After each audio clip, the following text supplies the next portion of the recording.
বিগত সময়ে দুদক ছিল একটা দন্তহীন বাঘ। বিএনপি আসলে চাই কিনা যে কেয়ারটেকার যে পদ্ধতি, এই পদ্ধতি একটা সলিড পয়েন্টে এই কমিশন সিদ্ধান্তে উপনীত হোক। জামাতকে একই প্রশ্ন করেছি যে জামাত ইসলাম কি আসলে জাতীয় সনদ অতি দ্রুত হোক, এটা চাই কিনা। চারটি সাংবিধানিক এবং সংবিধিবদ্ধ প্রতিষ্ঠানকে সংবিধানে অন্তর্ভুক্ত করা এবং না করা, এটি নিয়ে কিছুটা উত্তপ্ত আলোচনা আজকের জাতীয় ঐক্যমত্য কমিশনের বৈঠকে আলোচনা হয়েছিল এবং আলোচনার শুরুর দিকে বাংলাদেশ জাতীয়তাবাদী দল তথা বিএনপির পক্ষ থেকে এই আলোচনা তারা বয়কট করেছিলেন। তবে উপস্থিত রাজনৈতিক দলগুলোর আহ্বানে তারা আবারও আলোচনায় অংশগ্রহণ করেছেন এবং বিএনপি বলেছেন যে তারা তাদের পূর্বের যে অবস্থান, সেই অবস্থানেই তারা এখনো অনড় রয়েছেন। তবে উপস্থিত রাজনৈতিক দলগুলোর 95% রাজনৈতিক দল এ বিষয়ে একমত যে বিশেষ করে পিএসসি, দুদক, মহা হিসাব নিরীক্ষক ও নিয়ন্ত্রক এবং ন্যায়পাল, এই চারটি সাংবিধানিক প্রতিষ্ঠানকে সংবিধানে অন্তর্ভুক্ত করার বিষয়ে 95% রাজনৈতিক দল ঐক্যমত্য পোষণ করেছে। আমরা স্পষ্ট করে কমিশনকে বলেছি যে বিগত সময়ে দুদক ছিল একটা দন্তহীন বাঘ, মানে বাঘ নামে আছে কিন্তু যে বাঘের দাঁত নেই সেই বাঘকে দেখে যেমন মানুষ ভয় পায় না, ঠিক একইভাবে এরকম দন্তহীন বাঘ হিসাবে এই দুদক বিগত সময় ছিল। এই দুদক দিয়ে জনগণের আশা আকাঙ্ক্ষা বাস্তবায়ন হয় নাই, বরঞ্চ আমরা দেখেছি এই দুদক বিগত সময়ে সবচাইতে করাপ্টেড দুর্নীতিগ্রস্ত ব্যক্তিকেও সততার সার্টিফিকেট দিয়েছে। তো আগামীতে যাতে এরকম অবস্থান এই দুদক কন্টিনিউ না করতে পারে, এই জন্য দুদকের যে নিয়োগ প্রক্রিয়া অর্থাৎ যে নিয়োগ কমিটি, এই কমিটিকে অবশ্যই সংবিধানে অন্তর্ভুক্ত করতে হবে। এখন আমাদের প্রশ্ন, দু একটি দল যদি ভিন্নমত পোষণ করে বা ভিন্নমত দেয়, আর তাদের সেই ভিন্নমত দেওয়ার কারণে জাতীয় ঐক্যমত্য কমিশন যদি সিদ্ধান্ত নিতে ব্যর্থ হয়, তাহলে আমরা বলবো এই কমিশন দিয়ে জাতির আশা আকাঙ্ক্ষার বাস্তবায়ন হবে না।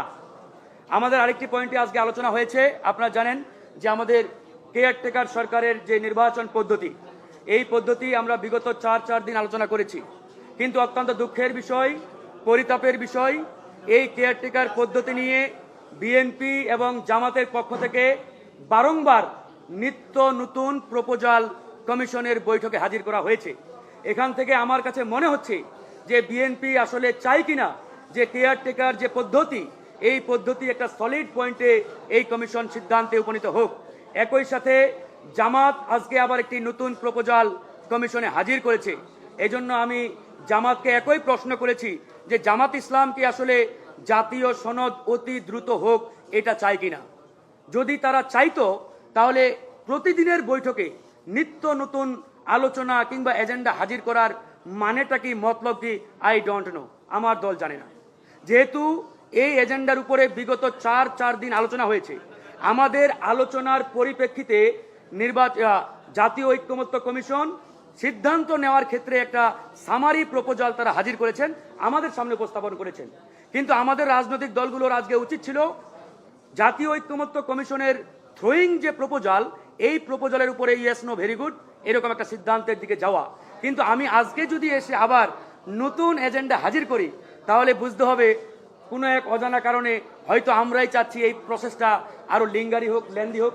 এই জন্যই আমরা বলেছি জামাতকেও এই বিষয়ে খেয়াল রাখতে হবে যে আপনারা যদি এই জিনিসটাকে বারবার প্রলম্বিত করা, দীর্ঘায়িত করার চিন্তা করেন, তাহলে কিন্তু এটাও আমরা আসলে কোনোভাবে অ্যাকসেপ্ট করব না।